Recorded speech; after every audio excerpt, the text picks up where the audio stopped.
یہ سب اسی وجہ سے ہے. تو اللہ کے رسول علیہ السلام فرماتے سب سے زیادہ عذاب دوسرے نمبر پہ کسی کو ہوگا حرام کھانے والے. حرام لقمے سے بچو، توبہ کرو اللہ کی بارگاہ میں. اور تیسری چیز میرے آقا فرماتے ہیں سب سے بدترین عذاب تیسرے نمبر پہ جس کو ہوگا، اتنا عذاب کسی کو نہیں ہوگا، فرمایا زنا کرنے والے مرد اور زنا کرنے والی عورتیں. اور ان کو تو اتنا عذاب ہوگا، فرمایا اگر شادی شدہ سے زنا کیا ہے تو پوری امت کو جتنا عذاب ہوگا، تنہا آدھا شادی شدہ سے زنا کرنے والے سے عذاب ہوگا.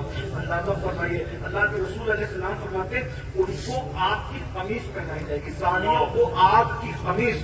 اور آگ کی قمیص کا عالم یہ ہے کہ اگر وہ پہاڑ پہ رکھ دیا جائے تو پہاڑ جل کر ریزہ ریزہ ہو جائے. اور صرف اتنا نہیں، ان کی آنکھوں میں آگ کی سلاخیں ڈالی جائے گی، ان کی آنکھوں میں آگ بھرتی جائے گی. کون سی دنیا کی جہنم کی. میرے بھائیوں بتاؤ نا، اس جنا کی فلمیں دیکھ کے ملتا کہ یہ تو گناہ بے لذت ہے، اس کو دیکھ کے بیماریاں ہیں، بربادیاں ہیں، دوائیاں ہیں. نہیں، اپنا کام نہیں ہے میرے بھائی. حضور کے حسن کی طرف آؤ، حضور سے کرو، اللہ کے رسول سے دل لگاؤ. ہم برداشت نہیں کر سکتے، بلکہ آپ کو بتاؤں اللہ کے رسول علیہ الصلوۃ والتسلیم فرماتے زانیوں کو قیامت میں اس طرح لایا جائے گا کہ ان کے گردنوں سے ان کے یہ گولیاں بندی ہوگی جہنم کی زنجیروں سے، جہنم کی چین سے بندی ہوگی، اور آنکھوں میں سلاخیں ڈالی جائے گی، اور منہ سے پاخانہ اگل رہا ہوگا، بدن پر بچھو چپکے ہوئے ہوں گے.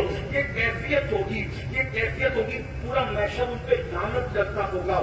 اور جب حضرت مالک کہیں گے کہ ان کی آنکھوں میں آنکھ بھر دو، ان کے ہاتھوں کو جلا دو، جکڑ دو زنجیروں سے، ان کے پیروں پر جو ہے وہ گوزے برساؤ، وہ کہیں گے افسوس ہم پہ رحم کیا جائے. تو حضرت مالک کہیں گے جو داروغ جہنم ہے کہ جب اللہ تم پہ رحم نہیں کرتا تو ہم تم پہ کیوں رحم کریں. میرے بھائیوں رنگ لے لیا ہے، نکلو، جوانی کو انجوائے کرو. میں نہیں کہتا ہوں کہ دیکھیے ہمارے خشکی دقیانوسیت نہیں ہے، جوانی کو انجوائے کرو.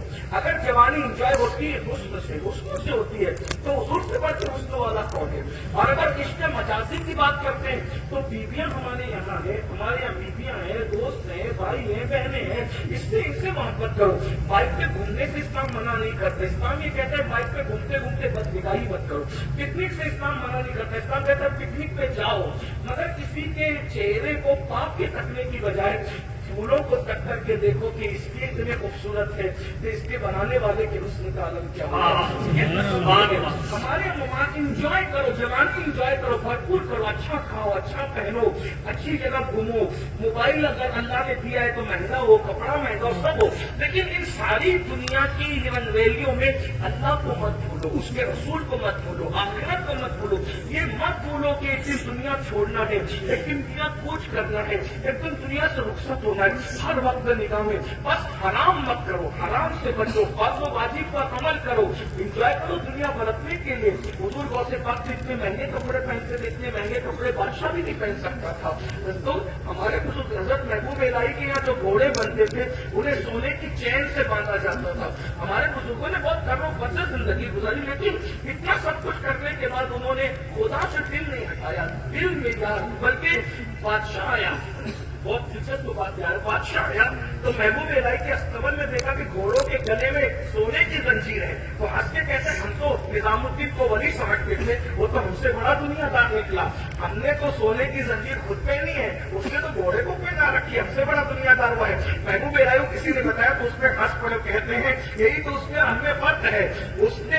ہم نے سونے کی زنجیر کو وہاں جگہ دی ہے جہاں اس کی جگہ ہے، اور ہم نے یار کو وہاں جگہ دی ہے جہاں سبحان اللہ. یہ اس میں ہم نے فرق ہے. باہر تجوری میں رکھو، دولت دل میں یاد کو رکھو، دل میں یاد کو رکھو. میرے بھائی چاہے وہ کھانا فریج میں رکھو، دل میں یاد کو رکھے. یہ دل رسول کے لیے ہے. میرے امام کہتے سب کچھ تو انہیں کا ہے، پر دل کی اگر پوچھو کہ ٹوٹے ہوئے دل ہی خاص ان کی کمائی ہے. بڑی چیز بڑوں کو دی جاتی ہے.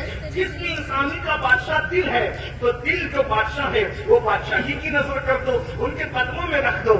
امام اہل سنت کو جو ترقی ملی کیوں ملی؟ انہوں نے اپنا دل اپنے پاس نہیں رکھا، یاد کے سپرد کر دیا.